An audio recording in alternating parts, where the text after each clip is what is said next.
오늘 아침 우리에게 주시는 하나님 말씀은 시편 11편 1절로 7절까지의 말씀입니다. 시편 11편 1절로 7절까지의 말씀을 세번역 성경으로 봉독합니다. 내가 주님께 피하였거늘 어찌하여 너희는 나에게 이렇게 말하느냐. 너는 새처럼 너의 산에서 피하여라. 악인이 활을 당기고 시위에 화살을 메워서 마음이 바른 사람을 어두운 곳에서 쏘려하지 않느냐. 기초가 바닥부터 흔들리는 이 마당에 의인인들 무엇을 할 수 있겠는가. 주님께서 그의 성전에 계신다. 주님은 그의 하늘 보좌에 앉아 계신다. 주님은 그의 눈으로 사람을 살피시고 눈동자로 꿰뚫어 보신다. 주님은 의인을 가려내시고 악인과 폭력배를 진심으로 미워하신다. 불과 유황을 악인들 위에 비 오듯이 쏟으시며 태우는 바람을 그들 잔의 몫으로 안겨주신다. 주님은 의로우셔서 정의로운 일을 사랑하시는 분이시니 정직한 사람은 그의 얼굴을 뵙게 될 것이다. 아멘. 자, 오늘 시편 11편의 말씀도 그 위에 제목을 보면 지휘자를 따라 부르는 다윗의 노래라고 적혀 있습니다. 시편의 말씀들이 모두가 다 그 옛날 악기를 동원해서 연주하면서 노래를 불렀던 그러한 노래 가사이고, 또 이 가사 속에는 찬양이 담겨 있고 기도가 담겨 있고 감사의 고백, 신앙의 고백들이 담겨 있습니다. 그래서 어떤 곡조로 이 시편 11편을 노래하였을지는 우리가 그 멜로디, 그 곡조는 알 수 없으나 그러나 그 내용을 우리가 이렇게 기록된 말씀을 통해서 보게 됩니다. 자, 이 시편 11편이 어떤 상황에서 어떤 역사적인 배경을 가지고 있는가라고 하는 것은 우리가 알 수는 없습니다. 그러나 대체적으로 오늘 본문의 내용적으로 봤을 때 성경학자들이 오늘 시편 11편은 두 가지의 가능성을 얘기합니다. 하나는 사울 왕에 의해서 계속해서 쫓기는 그때 너무나 절박한 어려움을 수없이 겪으면서 다윗이 하나님 앞에 탄식하며, 그럼에도 불구하고 하나님은 악인들을 심판하시고 의인들을 감찰하시는 분이시라는 믿음의 고백으로 그 고난을 견디는 그때 썼을 거다라고 이렇게 이야기하는 학자들도 있고, 또 훗날 다윗이 왕이 되고 그 노년에 자기 아들 압살롬이 반역을 일으켰을 때 그때 궁을 떠나서 도망치는 그때 다윗이 너무나 어려움 속에서 이야기한 그런 슬픔의 노래일 거다라고 이렇게 말하는 학자들도 있습니다. 크게는 학자들이 이렇게 두 가지의 견해를 이야기하고 있는데, 어떤 환경에서 이 시편을 기록했는지 정확하게 알 수는 없어도 본문을 읽다 보면 너무나 절박하고 어려운 환경 속에서, 또 너무나 많은 이 악한 자들로 인한 괴로움 속에서 하나님 앞에서 은혜를 구하는 시인의 마음을 우리가 충분히 읽을 수가 있습니다. 자, 본문의 말씀은 7절까지 아주 짧게 되어져 있습니다. 본문의 말씀 먼저 1절부터 3절까지의 말씀에 보면 다윗의 그 주변에 있는 사람들이 다윗에게 핀잔을 주듯이 네가 아무리 하나님 앞에서 의로운들, 이렇게 모든 기초가 다 무너진 이 세상에서 의인이라 한들 무슨 소용이 있겠나 라고 하면서 이 다윗의 믿음이 얼마나 헛된 것인가 라고 하는 것을 마치 조롱하듯이 얘기하는 자들에 대해서 다윗이 자신의 믿음을 고백하는 이야기가 이제 오늘 본문의 말씀인데, 자, 먼저 1절 말씀 보시면 내가 주님께 피하였거늘 어찌하여 너희는 나에게 이렇게 말하느냐. 여기서 너희라고 하는 것은 다윗의 아마도 주변 사람들을 말하는 걸 겁니다. 내가 주님께 피하였는데 너희들은 어째서 나에게 이렇게 말하냐. 자, 그들이 말하는 게 뭐냐면 그 다음 이어지는 말씀들입니다. 너는 새처럼 너의 산에서 피하여라. 악인이 활을 당기고 시위에 화살을 메워서 마음이 받은 사람을 어두운 곳에서 쏘려하지 않느냐. 기초가 바닥부터 흔들리는 이 마당에 의인들 무엇을 할 수 있겠는가. 자, 여기 3절까지 이 말씀이 바로 다윗 주변에 있는 사람들이 다윗에게 말하는, 다윗에게 이러한 말로 다윗의 마음을 더 번민에 빠지게 만드는 그런 이야기를 쏟아붓는 겁니다. 자, 너는 새처럼 너의 산에서 피하여라. 여기서 너는이라고 하는 것은 다윗을 말하는 겁니다. 다윗아, 너가 지금 이렇게 고난을 겪고 있는데 너가 빨리 도망치고 또 너가 너의 살 방법을 찾아야 하지 않느냐. 그래서 새처럼 너의 산에서 피하여라. 여기 너의 산이라고 하는 것은 너의 방법대로 네가 너의 살 궁리를 찾아야 하지 않느냐. 하나님 맨날 의지해봐야 아무 소용없지 않느냐. 하나님께 기도해봐야 바뀌는 거 하나도 없지 않느냐. 그러니 너의 산으로 피하여라 라고 하는 말은 네가 살 궁리를 네가 찾아야 한다. 누구도 널 도와줄 일은 없다. 하나님이라 한들 너를 도와주지 못한다. 그러니 네가 너의 살 궁리를 찾아서 그렇게 살아가야 한다라는 얘기를 이렇게 비유적으로 말하고 있는 겁니다. 우리는 각자 우리의 마음속에 나의 산이 있어서 내가 가지고 있는 이 산으로 내가 피하면 안전할 거라고 하는 생각을 가지고 살 때가 있습니다. 더러는 내 건강이 나의 산이 돼서 그래도 나는 건강하기 때문에 문제가 없어 라고 생각할지 모르나 사실 건강도 한순간에 불과합니다. 내가 가지고 있는 재산이 나의 산이 되어서 나는 그래도 돈이 많아서 이 돈으로 다 해결할 수 있어 라고 세상 사람들은 생각하기도 합니다. 그러나 돈으로 안 되는 게 뭐가 있느냐고 말하는 세상이지만 그러나 그것도 헛된 소리에 불과합니다. 우리는 각자가 나의 산, 바로 그 내가 의지하는 산, 나는 이것 때문에 하나님 없어도 관계없어. 하나님 없어도 나는 넉넉히 살아갈 수 있어. 이게 바로 우리 각자 인간이 가지고 있는 자기의 산이라는 겁니다. 그러므로 새처럼 훨훨 날아서 바로 내가 가지고 있는 이 안전한 자산, 내가 가지고 있는 건강, 경력, 경험, 내가 의지할 만한 그 어떤 것, 그것이 부모가 됐건 형제가 됐건 자식이 됐건 혹은 또 어떤 의지하는 사람이라 한들 그것이 내가 과연 피할 만한 안전한 피난처가 되는가. 그런데 사람들은 너의 산으로 피하여라 이렇게 다윗에게 말하였다는 겁니다. 오늘 우리는 나 스스로가 나 자신에게 내가 이렇게 하면 되겠지 하면서 나 스스로 여러 가지 많은 방법을 동원하지만 그러나 그것이 어리석은 인생의 결정과 판단이 되지 않도록 우리는 하나님을 의지하고 하나님의 도우심을 구하면서 살아야 합니다.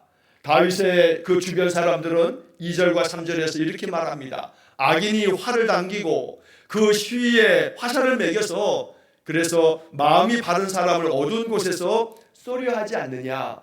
네가 아무리 마음이 바른 사람이라 한들 악한 자들이 어두운 곳에 숨어서 너를 쏘려고 하면 너는 당할 수밖에 없지 않느냐. 그런 너의 살 궁리를 찾아 너의 산으로 피하여라 라고 말하는 겁니다. 사람들은 다윗이 마음이 바른 사람이라는 것을 인정합니다. 그러나 마음이 바른 사람이라 한들 악한 자들이 이렇게 득세하여 의로운 사람들을 고통 가운데 내몰고 심지어 세상이 터가 다 무너져 버렸는데 의인이라 한들 무슨 소용이 있겠느냐. 세번역 성경의 이 3절 말씀에 보면 기초가 바닥부터 흔들리는 이 마당에 라고 번역을 합니다. 개역개정 성경에서는 터가 무너지면, 우리가 서 있는 터가 무너진다 한다면 의인인들 무슨 소용이 있겠냐. 아무리 마음을 바르게 먹고 살아간다 해도 기초부터 바닥까지 다 무너지고 흔들리는 판에 의롭게 살아가는 게 무슨 의미가 있느냐. 그냥 너도 적당히 세상과 타협하면서 적당히 편법적으로 불법적이어도 걸리지 않으면 되니까 적당히 타협하면서 그렇게 살아가라. 그게 너의 피할 산이 아니냐. 세상은 그렇게 우리에게 속삭인다는 겁니다. 그래서 우리는 이 3절 말씀에 기초가 바닥부터 흔들리는 이 마당에 바로 이 말씀 앞에서 우리는 다시 한번 우리의 신앙과 삶을 점검해 봐야 합니다. 물론 모래 위에 세워진 집은 기초가 모래 위에 세워졌기 때문에 바람이 불고 비바람과 창수에 다 무너져 내립니다. 하지만 그 기초가 반석 대신 예수 그리스도 위에 세워진 사람은 아무리 나의 현실과 상황이 다 무너져 내려도 욥처럼 다 무너져 내리고 다 사라져버리는 환경에서도 하나님 붙들고 의지하면서 그 어떤 고난도 견디고 이겨내는 겁니다. 흔들리는 현실이 문제가 아니고 내 기초가 모래밭이냐 반석이냐 이것이 문제인 것입니다. 그러므로 3절에 기초가 바닥부터 흔들리는 이 마당에 이때 기초가 반석이라면 결단코 흔들릴 일이 없습니다. 그러므로 나의 기초를 다시 한번 점검하고 내 기초가 예수 그리스도를 향한 단단한 믿음이 돼서 우리의 삶의 상황이 어떠하든지 간에 흔들림 없는 삶이 될 수 있기를 간절히 축원합니다. 여기 3절 말씀의 기초가 바닥부터 흔들리는 이 마당에 어쩌면 이것은 그 옛날 다윗의 시대, 지금부터 3000년 전의 이야기나 오늘날 우리의 삶의 이야기나 다를 바가 없습니다. 사실 어떤 의미에서 한 사회, 한 나라의 기초라고 말하는 것은 법일 겁니다. 법이라고 하는 것은 그 사회가, 그 나라가 운영되어짐에 있어서 그 원리가 법에 의해서 잘 나라가 운영되어질 때 그 나라는 안전하게 됩니다. 그러나 법이 흔들리게 되면, 사법체계가 위협을 받게 되면 그 사회는 흔들릴 수밖에 없습니다. 왜냐하면 단순히 이 법의 문제는 사람들의 그 생각과 판단과 가치가 각기 다 다른 판에 가장 기준이 되는 것이 법이기 때문에, 법이 흔들리게 되면 사람들은 제각각 내가 옳다, 아니다, 내가 옳다 서로 주장하면서 싸움만 할 뿐입니다. 그러므로 오늘날 우리들의 이 삶의 상황에서 과연 이 나라의 사법 질서가 정말 공정하고 올바른가 라고 하는 것에 있어서는 참으로 이 3절 말씀처럼 기초가 바닥부터 흔들리는 이 마당에 라고 하는 것이 우리의 삶의 모습일지 모릅니다. 그러므로 힘 있는 자, 가진 자, 권력을 가진 자들은 아무리 죄를 지어도 뭐 병이 있네 어쩌네 하면서 그 전까지는 아무런 어려움 없이 나다니면서 활동했던 사람도 사법적으로 어떤 판결만 앞두고 있으면 내가 이렇게 병이 많아서 수술을 받아야 되네 어쩌네 그러면서 병원에 가서 특실, 1인실, VIP실에서 그냥 평안하게 누워서 자기 마음대로 편안하게 하면서 법적인 모든 것들 다 피해가는 법꾸라지들이 얼마나 많은지 모릅니다. 가난하고 힘없는 서민들이 그럴 방법이 없습니다.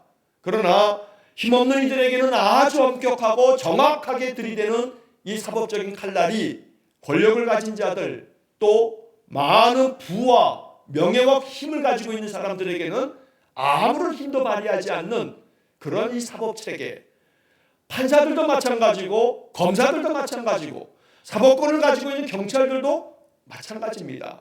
그러다 보니 기초가 바닥부터 흔들리는 이 마당에 라고 하는 것은 그 옛날 다윗의 시대만이 아니라 오늘날 우리가 사는 시대도 사실은 매한가지입니다. 그래서 우리는 기도해야 하는 겁니다.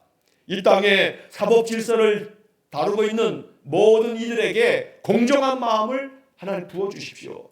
판사들이 권력자가 됐든 아니면 가장 아무것도 힘없는 그런 서민이 되었든 가장 공정하게 법의 정신에 따라서 판결을 내리고, 그들에게 죄가 있다 없다라고 하는 것들을 이제 기소하고 그 모든 구형을 내리는 검사들이 권력의 시녀가 되지 않도록 기도하는 것이 얼마나 중요한지 모릅니다.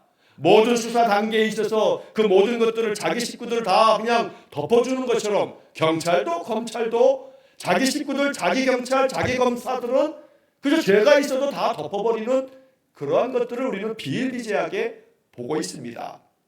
그러니 힘없는 이들은 작은 것, 정말로 경범죄라고 불릴 만한 그런 것 가지고도 재판에 회부되게 되고 벌금을 받게 되고 형을 살게 되는 그런 엄혹한 이 세상에서 우리는 이 3절 말씀이 이게 지금 우리 시대를 얘기하는 거다라고 볼 수밖에 없다는 겁니다.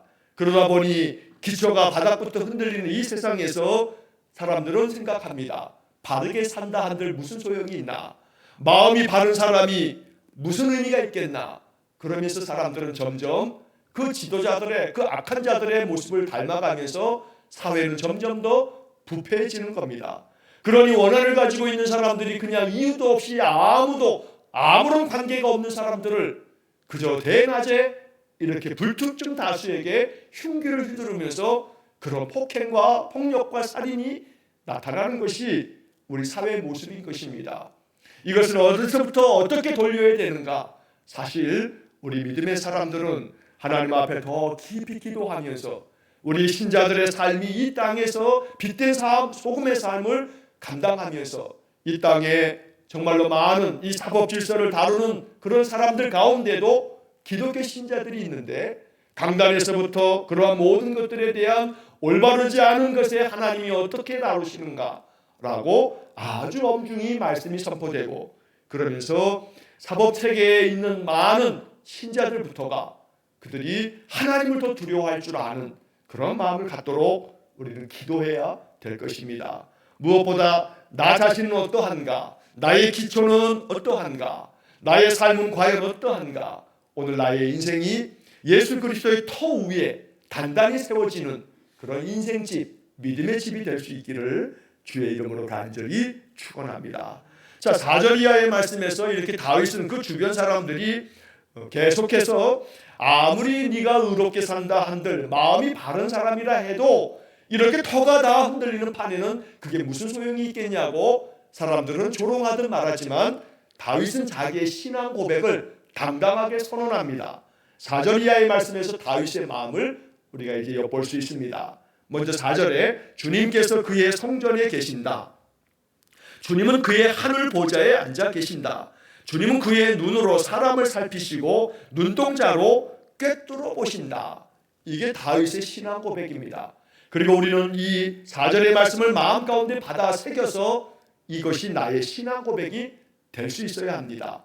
기초가 바닥부터 흔들리는 이 세상이지만 그래서 마음이 바른 사람들을 향해서 악한 자들은 계속해서 어두운 곳에서 활을 당기고 있지만 그러나 하나님은 성전에 계셔서 하늘 보좌에 앉아 계시는데 그 하나님이 우리 인생들을 꿰뚫어 보고 계신다. 그래서 여기 4절 하반절에 주님은 그의 눈으로 사람을 살피시고 눈동자로 꿰뚫어 보신다. 우리는 이 다윗의 이 신앙 고백을 마음 깊이 받아들여서 이것이 우리의 고백이 될 수 있어야겠습니다. 잠언 15장 3절 말씀에서 여호와의 눈은 어디서든지 악인과 선인을 감찰하시느니라 라고 말씀합니다. 그러므로 우리가 피할 곳은 다윗이 1절에서 말한 것처럼 내가 주님께 피하였거늘, 다윗은 이렇게 주님이 하늘 보좌에 앉아서 이 세상의 모든 것들을 살피시며 눈동자로 꿰뚫어 보고 계시는 분이기 때문에 나는 항상 주님께 피한다. 그런데 사람들은 계속해서 말하기를 이렇게 기초가 바닥부터 흔들리는 마당에 의인인들 무슨 소용이 있겠냐 하면서 너는 너의 방법을 찾아가라고 그렇게 얘기하지만 아니다. 내 방법은 오직 하늘 보좌에서 우리 인생을 꿰뚫어 보시는 하나님께 피하고 하나님을 나의 피난처로 삼는 것, 이것이 오직 내 길이라고 나의 방법이라고 다윗은 선포하듯 말하고 있다는 것입니다. 그래서 5절 말씀에 주님은 의인을 가려내시고 악인과 폭력배를 진심으로 미워하신다. 그래서 악한 자들이 아무리 마음 바른 자들을 향해서 억압과 폭력과 온갖 악행을 저지른다 할지라도 주님은 반드시 의인과 악인을 가려내실 것이다. 이것이 다윗의 믿음의 고백이었던 겁니다.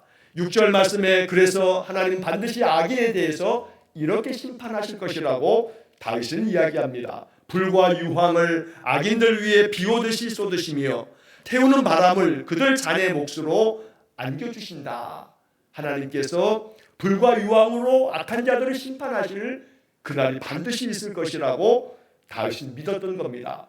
그래서 이 세상을 다 불태워버리시는 하나님의 그 심판의 불이 바람에 의해서 활활 타오르는 그것이 저 악한 자들의 몫이 될 거다. 그들의 잔에 술 가득하게 술잔으로 축하의 축배를 댈지는 모르나 그러나 그것이 나중에 훗날 하나님이 심판하실 때 불과 유황이 담기는 그런 잔이 될 것이다 라고 다윗은 이야기하는 겁니다. 이게 다윗의 믿음의 고백이었습니다. 지금 당장 내 눈앞에는 악한 자들이 더 득세하고 악한 자들은 더 떵떵거리고 살고 악한 자들이 말하기를 어제 시편의 말씀에서 어제 보면 시편 말씀에서도 악한 자들이 계속 떠들어댈 때 어제 시편 4절 말씀에 보게 되면 악인은 그 얼굴도 뻔뻔스럽게 벌 주는 이가 어디 있느냐 하나님이 어디 있느냐 이렇게 말하는 사람들이 가득하고 또 어제 본문의 6절 말씀에도 보면 그는 마음속으로 내가 망하는가 두고 봐라 나에게는